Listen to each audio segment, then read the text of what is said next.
ஆச்சி மசாலா. எந்த சமையலும் ருசி தேடும் ரகசியம். 20 ரூபாய்.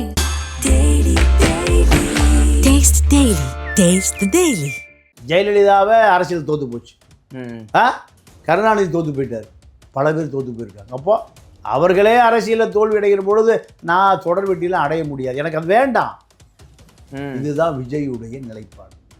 ஆனால் இவர் எப்படியாவது முதலமைச்சர் நாற்காலியில் அமர வைத்து விட வேண்டும் என்று நீங்கள் அரும்பாடுபட்டவர் யாருன்னா அவங்க அப்பா எஸ்ஏசி தான். ஒருவனுக்கு கூட்டம் சேர்ந்தால் கருணாநிதிக்கு பிடிக்காது. இதில் முழுக்க முழுக்க எஸ்ஏசிக்கும் கருணாநிதிக்கும் சண்டை வந்துச்சு. ஜெயலலிதா பாதுகாப்பில் தான் நீண்ட நாள் ஓடுது. அப்போது ஒரு படம் ரிலீஸ் ஆகுது. என்ன படம்? தலைவான்னு படம். அந்த தலைவாங்கிற படத்தில் எஸ்ஏசி என்ன தலை போடுறாரு? அந்த டைம் டு லீட்ஸ், தலைமை தாங்க நேரம் வந்து விட்டது. அப்போ நான் என்ன அல்வா கண்டுறதா போய் நீ முதலமைச்சர் நான் இருக்கும்போது யார் கேட்குறா? ஜெயலலிதா. நான் நீ முதலமைச்சராக நான் தொலைச்சு பாஜகவும் எதிர்ப்பு, அதிமுகவும் எதிர்ப்பு. நாங்கள் நடந்து வந்த பாதை கற்களும் முட்களும் கண்ணாடி சிற்களும் ரத்த காயத்தோடு வந்து எங்கே வந்தோம்? நாற்காலிக்கு வந்தோன்னு அண்ணா சொல்லுவார். இப்போ அதே நிலைமை தான். பல போராட்டங்கள் நடத்தி அப்படியே விட்டுட்டு போயிட்டார். யார்? எஸ்ஏசியும் பிடி செல்வகுமாரும். அதன் பிறகு இவர் அமைதியாக காலம் கழிக்கிறார். நீங்கள் முதலமைச்சர் ஆயிடலாம் இப்படி தூபம் போட்டது யார்? புஷி தான். சரி, ஒரு மாநாடு ஒன்று நடத்தணும்னா கூட்டம் மாளாத கூட்டம் வந்துடும், அதுலேருந்து எல்லாம் பயந்துக்குவாங்க. சரி நடத்து. விஜய் வருவதற்கு ஒரு முழு காரணம் எஸ்ஏசி, ரெண்டாவது பிடி செல்வகுமார், மூணாவது அண்ணாமலை. அண்ணாமலை தான் 5 வருஷம் எதிர்த்தார்.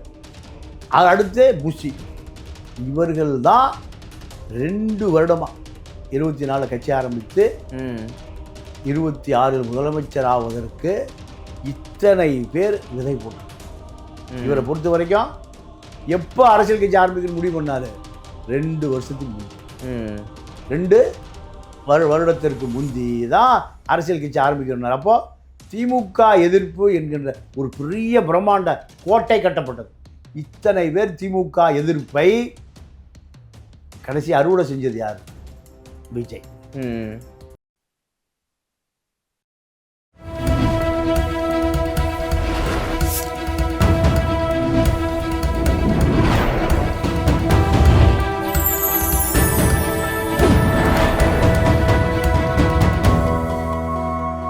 சேனல் 5 தமிழ் நேயர்களுக்கு வணக்கம்.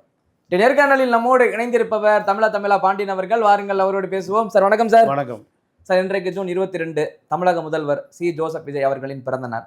அவருடைய இந்த அரசியல் வருகை அப்படின்றது எல்லாருமே ஒரு புது விதமாக தான் பார்த்தாங்க. வந்த உடனே ஒரு நடிகர் எம்ஜிஆருக்கு பிறகு வெற்றி பெற்றிருக்கிறாரு. பாக்கி எல்லாம் எத்தனை நடிகர் வந்தாங்க போனாங்க, ஆனால் யாருக்கும் இந்த வெற்றின்றது கிடைக்கல, இவருக்கு கிடைச்சிருச்சு அப்படின்னு. இவருடைய இந்த அரசியல் வருகை அப்படின்றது எப்படி சார்? யதார்த்தமானதா இல்லை ஒரு திட்டமிட்டப்படையா ஒரு அரசியலா?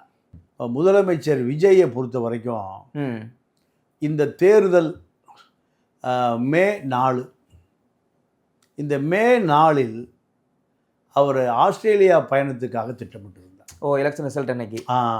ஏன்னா எப்பவுமே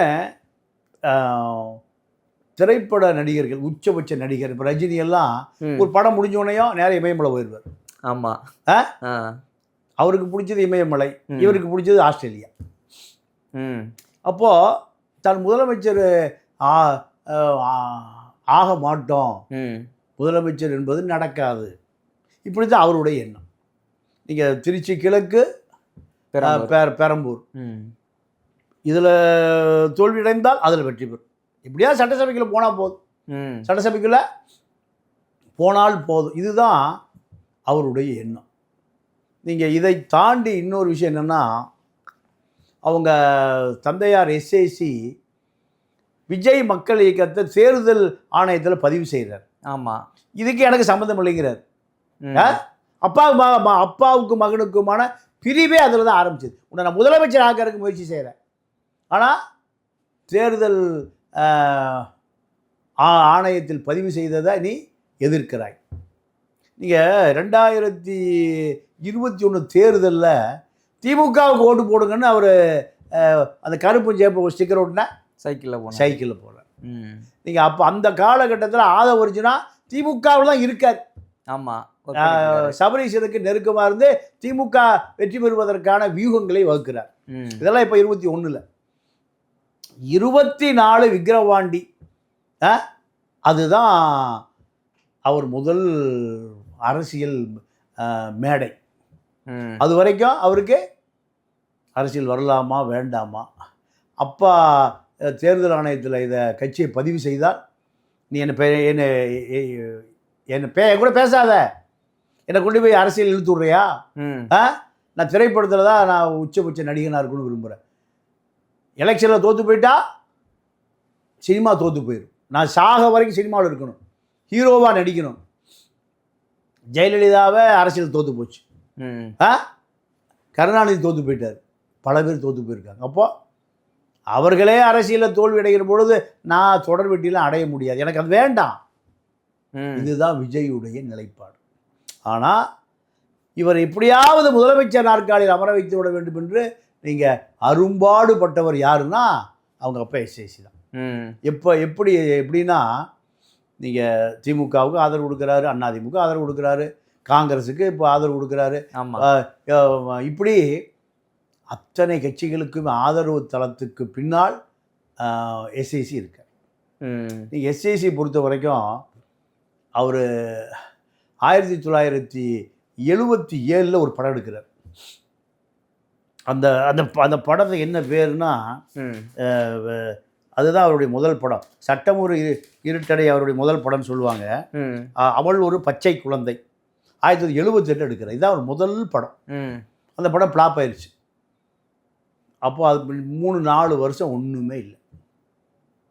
அதன் பிறகு சட்டம் ஒரு இருட்டை படம் எடுக்கிறார் விஜயகாந்தை வச்சு. அதுதான் சூப்பர் டூப்பர் ஹிட். இதுக்கு மூளையே திமுக தான். இதுக்கு மூளையே திமுகவை ஆதரித்து எம்ஜிஆரை எதிர்த்து, ஆனால் எம்ஜிஆர் சிஎம் அன்னைக்கு அந்த படம் வரும், அவன் படம் எடுக்கிறாரு. இதுக்கு மூளை யாரு? திமுகவும் கருணாநிதியும். அடுத்து ஒரு படம் எடுக்கிறாரு. என்ன படம்னா சட்டம் ஒரு விளையாட்டு. அது விஜயகாந்த் படம் தான். அதுவும் என்ன, எம்ஜிஆரை மிமிக்ரி பண்ணி நக்கல் நையாண்டி. அடுத்து நான் ஒரு சிகப்பு மனிதன் ரஜினி வச்சு படம் எடுக்கிறார். அதுலேயும் அந்த அரசை குறை சொல்லி தான் படம் எடுக்கிறார். 3 படமாச்சா. 4வது ஒரு படம் இது எங்கள் நீதி. அது அந்த படத்துக்கு இல்லை நீதிக்கு தண்டனை கருணாநிதியே கதைவசனம். அடுத்து இது எங்கள் நீதி வாகை சந்திரசேகர் தான் அதில் ஹீரோ. அதுவும் திமுக ஆதரவு, அதிமுக எதிர்ப்பு. இந்த ஆட்கள் பூரா யாரு? எல்லாம் திமுக. இதே காலகட்டத்தில் ராமநாராயணன் இருக்காரு, எம்எல்ஏ ஆகிறார்ல பிற்காலத்தில். இன்னைக்கு இருக்க முரளி ராமநாராயணன் அப்பா. இவர்கள் எல்லாம் திமுக. யாரை எதிர்க்கிறது? எம்ஜிஆரை ஒழுக்கிறாரு. இதுதான். அப்போ 87 எம்ஜிஆர் மரணம் அடைகிற பொழுது வர சொல்றாரு. யாரை? எஸ். சந்திரசேகரை. சந்திரசேகர் பயப்படுறாரு. நம்ம கருணாநிதி ஆளு, எம்ஜிஆர் போன தோட்டத்தில் என்ன வேணாலும் நடக்கும், அதில் 7 அடி உயரம் ஜஸ்டின் நிறைய இருப்பாங்க. கருணாநிதி ஐயோ எனக்கு தெரியாது. கருணாநிதி எப்பவுமே ஒருத்தர் கஷ்டம் வரும்போது கழட்டி விட்டுருவார். கருணாநிதி ஒருத்தனுக்கு சிக்கல் சிரமம் வரும்போது இந்த மக்களையே கழட்டி விட்டுருவார். அப்படி தான் ஈழப்பரிச்சை கழட்டி விட்டார். அப்போ எம்ஜிஆருக்கு பயந்து போகிற. அப்போ சினிமா மூத்த முன்னோடி எம்ஜிஆர் தங்கமான ஆளியா, சினிமாக்காரன் நேசிப்பாரியா, சினிமாக்காரனை ஆதரவு கொடுப்பார், சினிமாக்காரனை சினிமா அழிந்து போவதும் சினிமாக்காரன் அழிந்து போவதையும் எம்ஜிஆர் விரும்ப மாட்டார். நீ போய் தைரியமாக போ. பயந்து போகிறார். யார்? எஸ்ஏசி. நல்ல உபசரிப்பு, நல்ல உணவு, ஒரு பெரிய பெட்டி. போய் நல்லா படம் அடியா, போயா இந்த சினிமாவை காப்பாற்றியா, சினிமாவை நீ நல்ல சினிமாக்காரன், நீ சினிமாவை காப்பாற்றுன்னு கொடுத்து அனுப்புகிறாரு. அப்போ தான் பார்க்குறாரு, தப்பு பண்ணிட்டோமே, இவ்வளோ காலம் எம்ஜிஆரை போட்டு எதிர்த்துருக்கோமே, இப்போ எம்ஜிஆர் இப்படி தங்கமான ஆளாக இருக்காரு, இந்த கருணாநிதி பேச்சை கேட்டு அவரை போய் சீண்டிட்டோமே. இப்படியெல்லாம் பிற்காலில் யோசித்தவர் தான் எஸ்ஐசி. எம்ஜிஆர் மரணத்துக்கு பிறகு ஜெயலலிதா ஆட்சிக்கு வந்துருச்சு.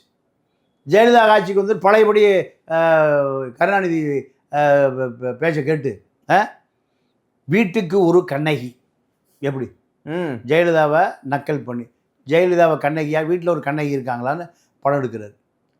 இது மூளை யார்? கதை வசனம் எல்லாம் கருணாநிதி தான்.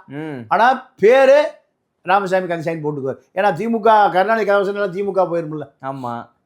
அடுத்து சுதந்திர அடிமைகள், ஏடிஎம்கே இருக்கிற அமைச்சர்கள் பற்றி எடுக்கிறார்.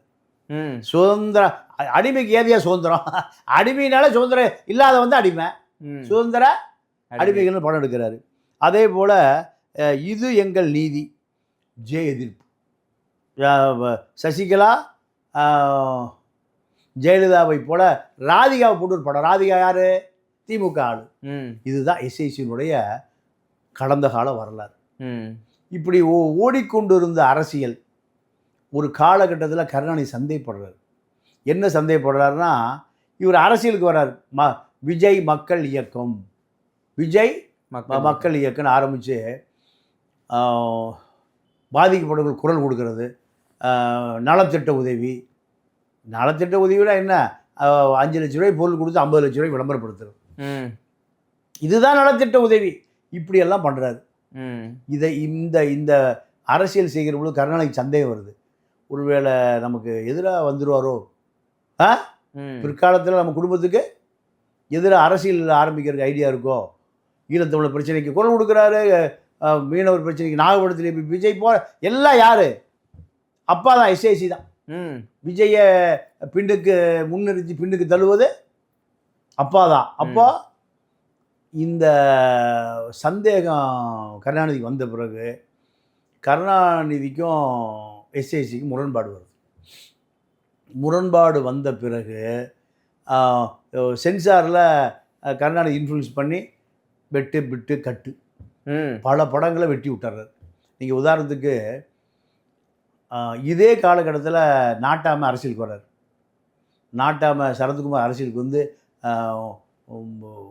பெரிய ஹிட்டு என்ன படாது நாட்டாமை. நாட்டாமை ஹிட்டானோடனே கருணாநிதி சந்தேகம் வந்துடுது. ஒருவேளை இருந்தாலும் முதலமைச்சர் கேண்டு நானும் முதலமைச்சர் கேண்டு தானே சொல்கிறாரு சரத்குமார். அடுத்து இப்போ அந்த படம் ஐ லவ் யூ சென்சாரில் இன்ஃப்ளூயன்ஸ் பண்ணி அந்த படம் அட்ரப்ளாப் ப்ரொடியூசர் செச்சே போயிட்டான். அதுக்கு பிறகு அதோட சரத்குமார் கதையே முடிஞ்சு போச்சு. சரத்குமார் போய் இப்போ ஏடிஎம்கேல போய் சேர்ந்துடுறாரு. இதுக்கு எல்லா காரணம் அதுக்கு முந்தி எங்கே இருக்கார்? திமுகவில் தான் இருக்கார். ஒருவனுக்கு கூட்டம் சேர்ந்தால் கருணாநிதிக்கு பிடிக்காது. ஏன்? அத்தனை பேர் நமக்கு எதிராக வந்துடுவான். இப்போ வைகோவை ஏன் அனுப்புகிறாரு? மகனுக்கு முதலமைச்சர் நாற்காலிக்கு பங்கு கேட்பார் வைகோ. எப்போ? 93. இப்படி 50 ஆண்டுகளுக்கு முன்னாடி என்ன நடக்குன்னு ஆர்எஸ்எஸ் தான் யோசிப்பான். அதை விட ஒரு 100 வருஷம் யோசிப்பார். இதில் முழுக்க எஸ்ஐசிக்கும் கருணாநிதிக்கும் சண்டை வந்துச்சு. சண்டை வந்த பிறகு ஒரு படம் காவலன் ஒரு படம். ஆமாம். காவலன் படத்தை திரைக்கு வராமல் கருணாநிதி சதி பண்ணுறாரு. அவர் ஆட்சி காலம். அந்த படம் கடுமையான சென்சார் தாக்குதல். தியேட்டர் கிடைக்கல, ப்ரொடியூசர் நொந்து போய் கிடக்கிறான், டிஸ்ட்ரிபியூட்டர்லாம் வேணும், வியாபாரம் இல்லை, எல்லாம் மிரட்டல் உருட்டல் தான். வேறு வழியே இல்லை, என்னடா பண்ணுறதுன்னு ஜெயலலிதா நம்ம எம்ஜிஆர் தொண்டன் சைதையார் மகன் கல்யாணத்துக்கு வந்தம்மா வருது. நேராக ஓடி போய் அப்பா மகன், அம்மா தாயை எங்களை காப்பாற்று, கருணாநிதி எங்களை பழி வாங்கிட்டார், நீ கருணாநிதி தானே அடிமையாக இருந்தம்மா எங்களை நீங்கள் தான் காப்பாற்றணும். சரண்டர் ஆகிறேன் அப்பாவும் மகனும். அப்பாயின்மெண்ட் கேட்டு கொடுக்கல, சைதையார் வீட்டில் கல்யாணத்தில் பார்த்து சரண்டரு ஆன பிறகு அந்த காவலன் படத்தை ஜெயலலிதா அன்பு செல்லிங்கிட்ட சொல்லி நீ எப்படி ரிலீஸ் பண்ணுப்பா. அன்பு செல்லியும் தான் கோபுரம் பிக்சர்ஸ் தான் காவலன் படத்தை ரிலீஸ் பண்ணுறாங்க.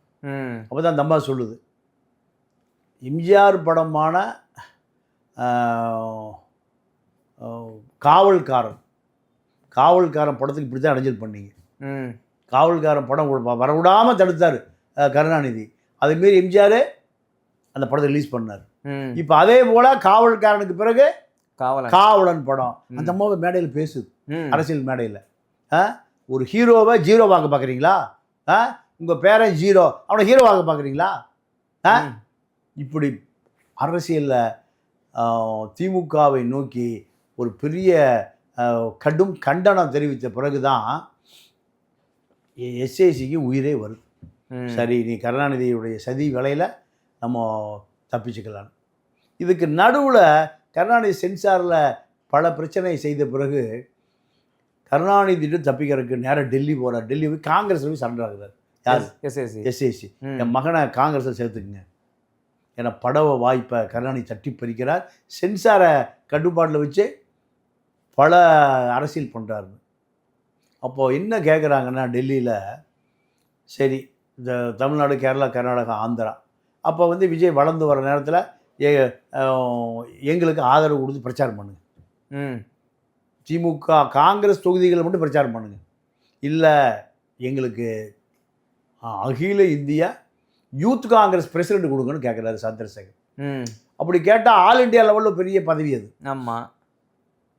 கருணாநிதி ஜெயலலிதாவையும் நீங்கள் காங்கிரஸ் ஆட்சி அப்போ அண்ணாமலை விரல் விட்டு ஆட்டின மாதிரி ஆட்டலாம். அப்போ காங்கிரஸ்கார் என்ன பார்க்குறாங்க, இல்லை உங்களுக்கு வந்து ஆல் இண்டியா யூத் காங்கிரஸ் செக்ரட்டரியாக கொடுக்குறோம். பிரசிடென்ட் ஒரே பதவி தான். ஆமாம். ஆனால் செயலாளர் 5 பதவி. South, north, east, west, central 5 பதவி இருக்குது. அதில் உங்களுக்கு சவுத்து கொடுக்குறோம், நீங்கள் பார்த்துங்க. இல்லை இல்லை, அது எங்களுக்கு பெரிய ரெஸ்பான்ஸ் இருக்காது. எங்களுக்கு all India youth Congress president தான் பெரிய பதவி.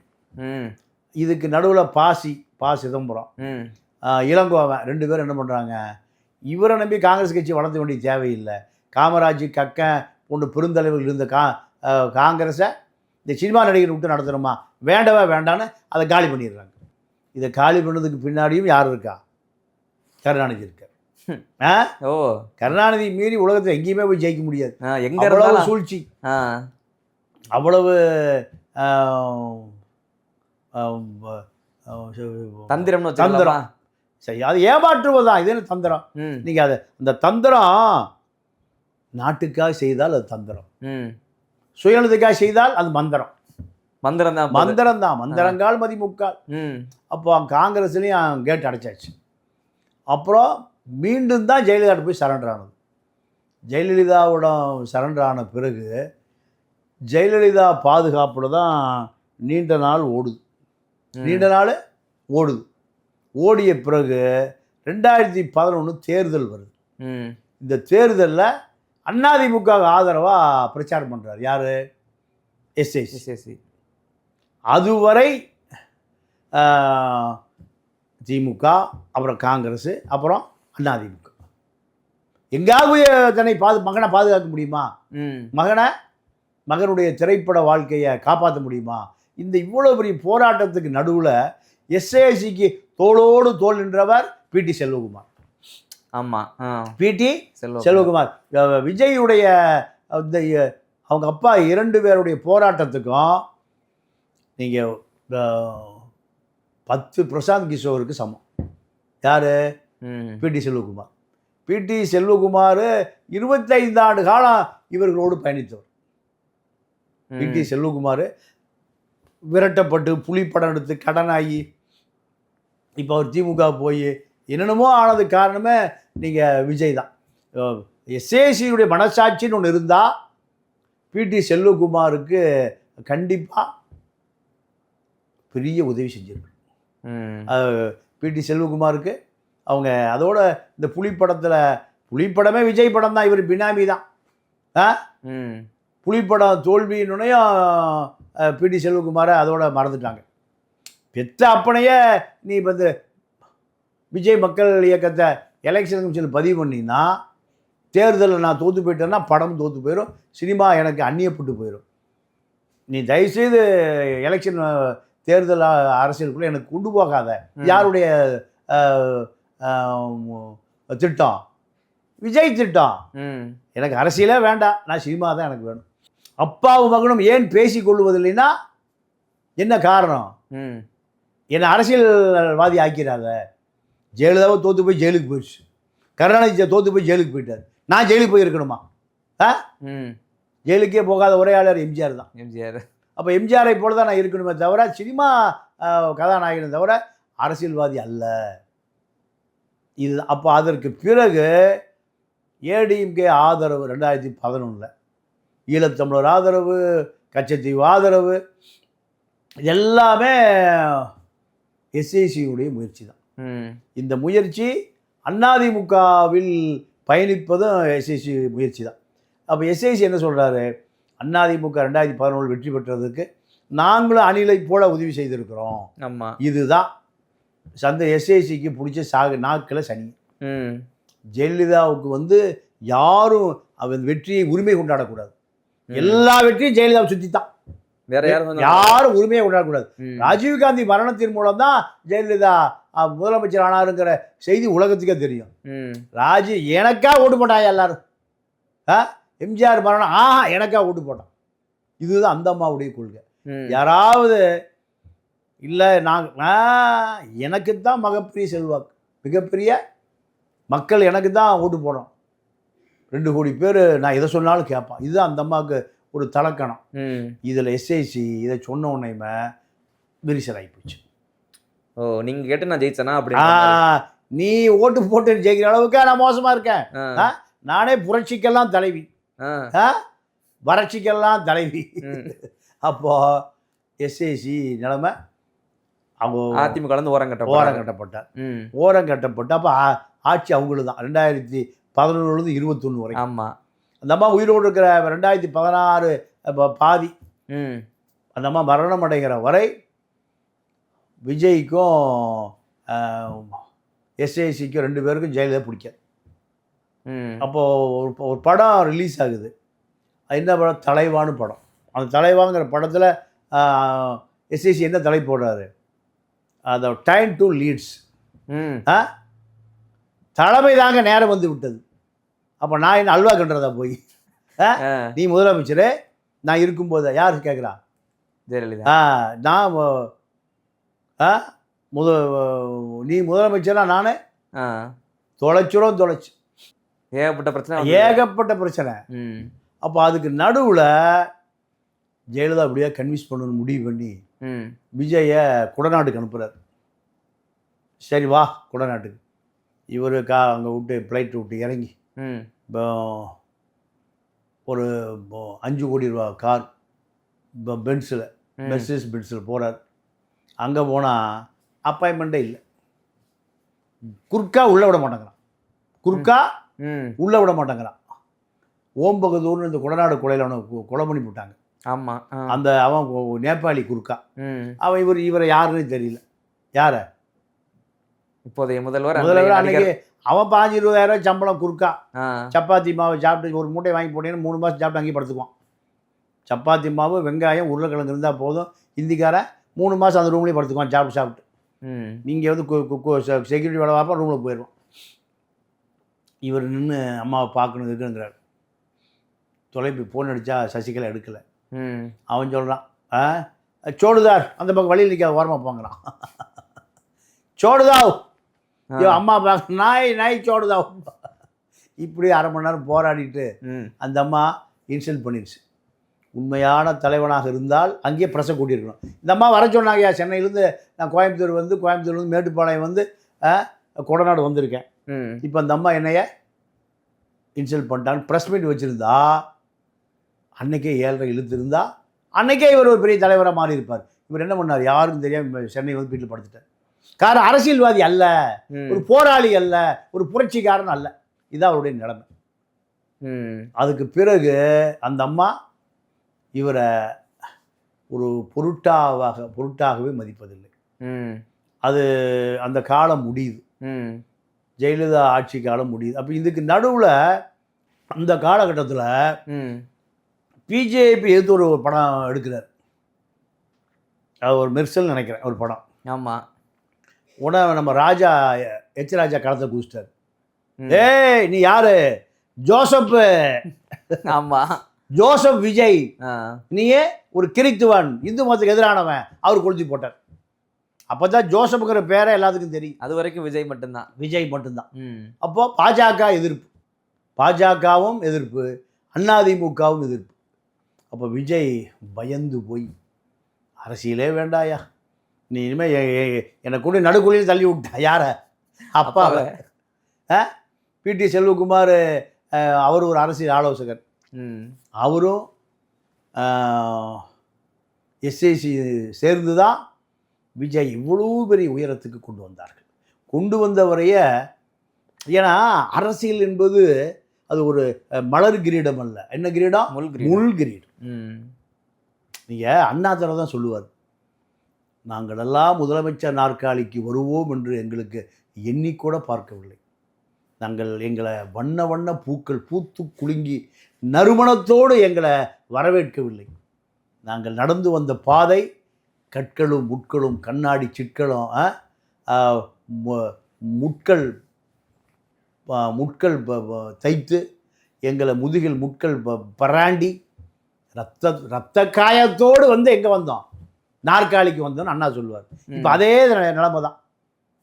பல போராட்டங்கள் நடத்தி அப்படியே விட்டுட்டு போயிட்டார். யார்?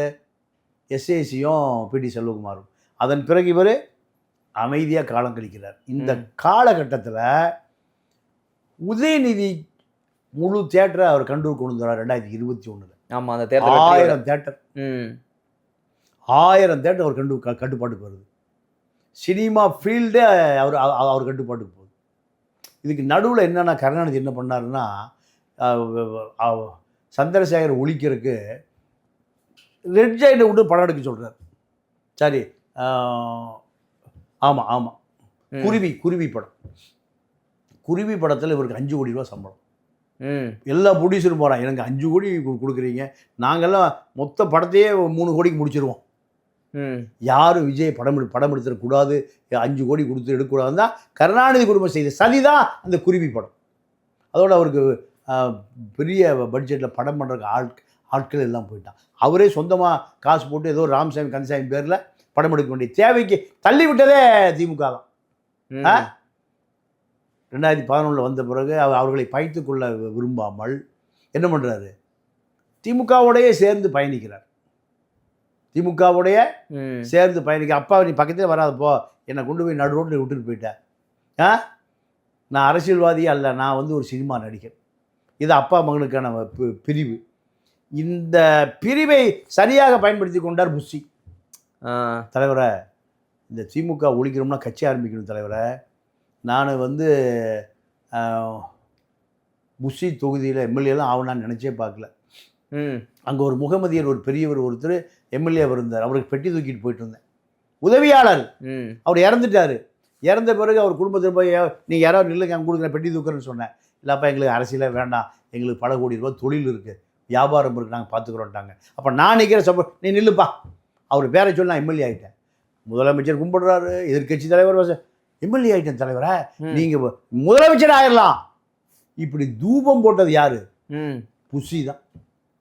சரி, ஒரு மாநாடு ஒன்று நடத்தணும்னா கூட்டம் மாளாத கூட்டம் வந்துடும், அதுலேருந்து எல்லாம் பயந்துக்குவாங்க. சரி நடத்து, மதுரையில் நடத்து.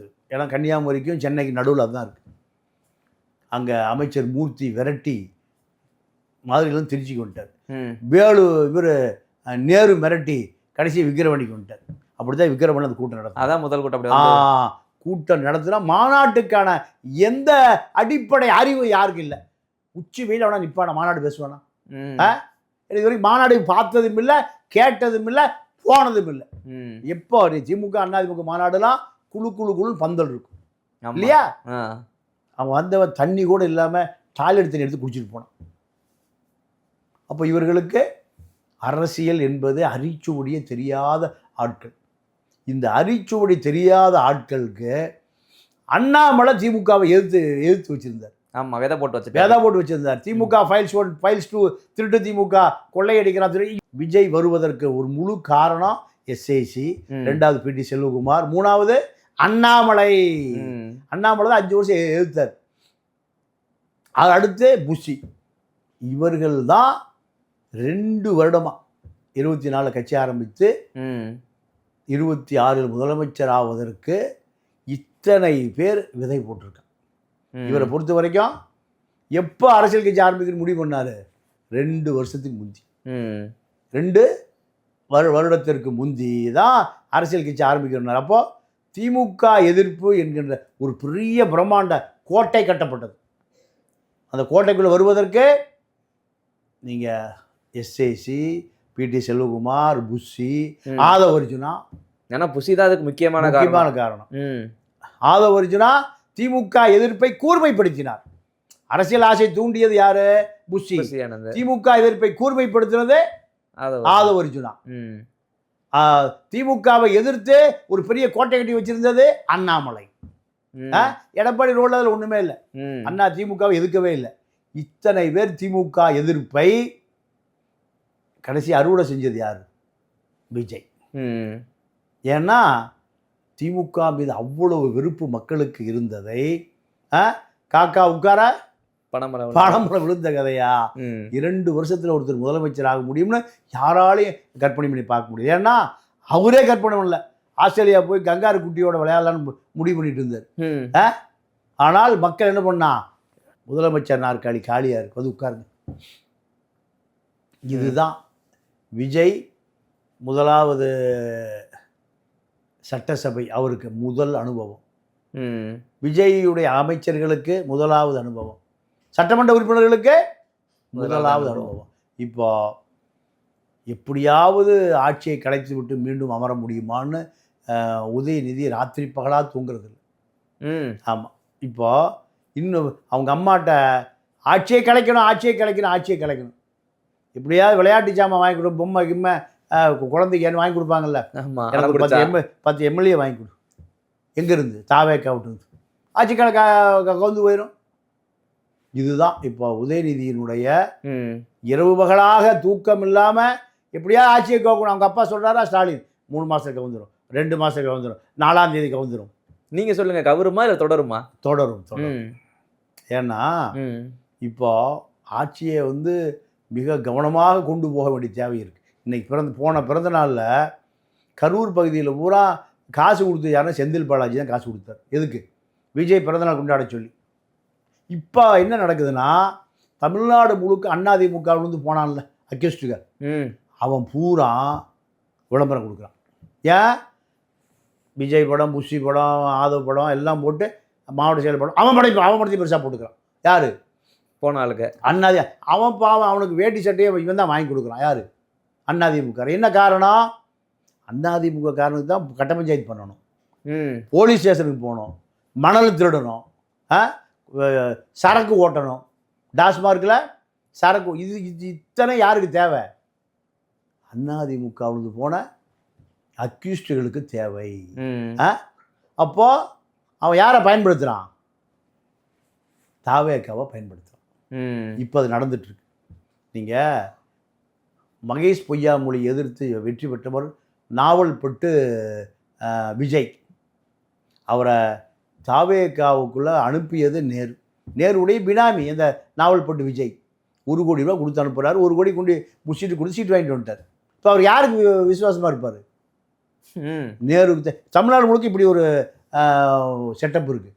இதை உடச்சி எடுக்க முடியுமான்னு திமுக அமைச்சர்கள்லாம் 25 கோடி ரூபா மஞ்சப்பையில் போட்டு யாருக்காவது ஏப்பா வந்துருங்கப்பா 25 கோடி தாரோம், இப்படி நீங்கள் ஆள் பிடிப்பதற்கு அலைந்து கொண்டு இருக்கிறார்கள். அதுதான் ஸ்டாலின் சொல்கிறார், ஆட்சி கவுந்துரும் சொல்லு. ஆட்சி கவராது. ஏன்னா திமுக திருட்டு திமுக. இந்த விஜய் கட்சியிலிருந்து திருட்டு திமுகவுக்கு போனால் அது என்றைக்குமே சேராது. மூழ்கிற கப்பலாக இது முங்கி போய் கிடக்கு. அதுதான் இப்போ திமுகவுடைய நம்பிக்கை. அந்த நம்பிக்கை கரையேறாது. தாவேக்காவை இப்போ யார் ஆக்கிரமிச்சிருக்கா? முன்னாள் அதிமுகவினர் ஃபுல்லாக ஆக்கிரமிச்சிருக்கான். இன்னைக்கு பேப்பர் விளம்பரம் அவன் தான், ஃப்ளக்ஸ் பேனர் அவன் தான். ஏன்னா அவன் படம் பெருசாக இருக்குல்ல. இப்போ ஏட்டையாவுக்கு தெரியணும்ல போலீஸுக்கு, சாராயம் கடத்துறவன், கஞ்சா கடத்துறவன், அத்தனை அக்கிஸ்டும் அங்கே வந்துட்டான். இவன் பாவம் அப்புறாணி, இவனுக்கு சட்டை பேண்ட்டு அவன் தான் வாங்கி தரான். ஏதோ அதிமுக இருந்தாலும் அவனுக்கு பாவம் ஏப்ப சாப்பியாக இருக்கான். பல வேட்பாளர்கள் சட்டமன்ற உறுப்பினர்களாக அமைச்சர்களாக வந்த பாதி பேருக்கு திமுகவை சேர்ந்த பல பேர் இப்போ தூது விட்டுட்ருக்கான். அதிமுகவை சேர்ந்த பல பேர் தூது விட்டுட்ருக்கான். ஏன்? இவர்களை முன்னிறுத்தி பின்னாடி நம்ம தாசில்தாரை பஞ்சாயத்து பண்ணணும், மண் திருடணும், சவுடு மண் ஓட்டணும், டாஸ்மார்க்கு பிளாக் சரக்கு ஓட்டணும், ரியல் எஸ்டேட் பண்ணணும், போலீஸ் ஸ்டேஷன் தேவை, ஏசி தேவை, டிசி தேவை. இப்படி ஒரு அபாய கட்டத்தில் தாவேகா தடுமாறி கொண்டிருக்கிறது. இதிலிருந்து மீட்டெடுப்பாரா விஜய் என்பதை பொறுத்திருந்து பார்ப்போம். சார் ஸ்டார்டிங்கே சொன்னீங்க மே 4ஆம் தேதி டிக்கெட் போட்டார் ஆஸ்திரேலியாவுக்கு. இந்த வெற்றின்றது கிடைச்ச உடனே டிக்கெட்டை கேன்சல் பண்ணிட்டு இருந்திருப்பாரு. அது மனநிலை எப்படி இருந்திருக்கு அவருக்கு? ஒரு வேலை இது எதிர்பார்க்காத ஒண்ணு தானே. ஆமா, இந்த வெற்றி ஏங்க அவரு 2 தொகுதியில் நிற்கிறாரா இல்லையா? இல்ல இப்போ இந்த ஆட்சியை எப்படி கொண்டு அத்தனை பேரும் அக்யூஸ்டா இருக்கான். எப்படி எவ்வளவு திருடலாம், எங்க காசு வரும், எல்லாம் 200 கோடி 300 கோடி 500 கோடி தான். ஜெயலலிதா சிறையில் அடைபட்டு கிடந்தார், கருணாநிதி சிறையில் அடைபட்டு கிடந்தார். இதை ரெண்டையும் முதலமைச்சர் விஜய், அரவிந்த் கெஜ்ரிவால் என்ன ஆனாரு, மனோஜ் சிசோடியா என்ன ஆனாரு, போயிட்டு வந்தாங்க. இதையெல்லாம் நினைவில் வைத்து கொண்டிருந்தால் இந்த ஆட்சி மீது இருக்கிற அவலங்கள் துடைக்கப்படும். இல்லை என்றால் இந்த சுற்றி இருக்கிற திமுக அதிமுக கலந்து வந்த இப்போ விஜயபாஸ்கர் துடிக்கிறார். ஏன்? குவாரி மூடப்படுது, குவாரி பினாமி பூரா இப்போ ஆட்டையை போட்டுருவான். இதுக்கு என்ன தேவை? அதிகாரம் தேவை. எஸ்பி மிரட்டணும், கலெக்டர் மிரட்டணும், ஏசி மிரட்டணும், டிஆர்ஓ மிரட்டணும். இதுக்கு என்ன தேவை? பவர் வேணும். அதுக்கு தான் இங்கே வர்றான். இங்க இருக்கிற ஏப்ப சாப்பா அவனுக்கு ஒன்றும் தெரியல. அப்ப ராஜினாமா வர ஆளுங்கெல்லாம் மக்களுக்கு நல்லது செய்யணும்னு சொல்லிட்டு வராங்க. ஆமா, அதாவது மக்களுக்கு டாஸ்மார்க் ஓட்டணும், நல்ல வியாபாரம்ல, குவாரி ஓட்டணும், மணல் திருடணும், இதெல்லாம் மக்களுக்கு தானே. இதெல்லாம் நம்ம மிருகங்களுக்கா? எல்லாம் எதுக்கு? டாஸ்மார்க் கடை நீதிமன்றம் சொல்லிச்சு 10 மணிக்கு மூட சொல்லி. ஆமாம், தமிழ்நாட்டில் 5400 கடை இருக்குது. 12 மணிக்கு போய் காந்தியை உள்ள தள்ளுங்க, சரக்கு பாட்டு நடந்து தானா வரும். அப்படியா? எல்லாம் ஏங்க திமுக ஆட்சி காலத்தில் நடந்து இப்போ நடந்து தாங்க இருக்கு. காந்திக்கு அவ்வளோ மவுஸ் ஆகி காந்திக்கு அவ்வளோ காந்தி நோட்டை நீத்தினீங்க, சரக்கு பாட்டில் அப்படியே தானா வரும். ஆளான கரனுக்கு தெரிய மாட்டேன். ஆளெல்லாம் தெரியும், சின்ன ஓட்டை தானே இருக்கும். அப்போ இதெல்லாம் திமுக ஆட்சி காலத்தில், அதிமுக ஆட்சி காலத்தில் கோடிக்கணக்காக சம்பாதித்து ருசி கண்டவர்கள் எப்படி விடுவான்? எல்லாம் எங்கே கிளம்பி வர்றான்? தாவேகாவுக்கு, ஆளும் கட்சிக்கு. கவனமாக அரசு நடத்தவில்லை என்றால் சரக்கு அடித்தது போல அரசும் தள்ளாட ஆரம்பிக்கும். இல்லை, நீங்கள் ஆரம்ப கட்டத்திலிருந்து விஜயன் அவர்களின் நகர்வா அப்பாவுடைய எஸ்சிஎஸ்சி எந்த அளவுக்கு நகர்த்தி கொண்டு வந்தார், இப்போது எப்படி சூழ்நிலைக்கு வந்திருக்கான்றதுக்கு விளக்கமாக சொல்லிட்டீங்க. இதற்கு பிறகு இந்த கட்சியினுடைய நோக்கம் எதை நோக்கி போகும்? குறிப்பாக விஜயர்களுடைய நடவடிக்கைகள், அவருடைய பாவனைகள்லாம் எப்படி தெரியுது உங்களுக்கு பார்க்கும்போது? இல்லைங்க, அதாவது பெரிய ஊழல்வாதி இல்லை, ஊழல் செய்ய வேண்டும் என்று அவர் விரும்பவும் இல்லை. ஏன்னா பொண்டாட்டி புள்ள குழந்தை குட்டி அப்போ ஆத்தா எல்லாம் ஒன்றும் இல்லை. அப்போ எதுக்கு 1 லட்சம் கோடி சசிகலா திருடி வச்சதை போல் 3 லட்சம் 4 லட்சம் கோடி எதுக்கு? இப்போ திமுக ஒவ்வொருத்தரும் 50,000 கோடி திருடி வச்சுருக்கான். இதெல்லாம் எதுக்குன்னு கேட்குறேன். மக்களை நீங்கள் கொண்டாடினால் மக்கள் உங்களை அதுக்கு தானே ஓட்டு போட்டிருக்கான் மக்கள். திமுக காலி பண்ணிட்டானே, அதிமுக ஒழிச்சு விட்டானே. ஏன்? விஜயன்ற திராவிட இயக்கத்தை ஒழிச்சிருக்கானே. இந்த ஒழிப்பு உங்கள் மேலே நம்பிக்கை தான் ஒழிச்சிருக்கான். அந்த நம்பிக்கை காப்பாற்றுவது உங்களுக்கு இருக்க தலைமையில் இருக்கிற ஒரு பெரிய கடமை. ஓகே சார், முதல்வர் விஜய் அவர்களின் பிறந்த நாள் அதுமா முக்கியமான சில தகவல்களை கொடுத்து வைக்கிறோம். நன்றி, தொடர்ந்து பேசுவோம். நன்றி, வணக்கம்.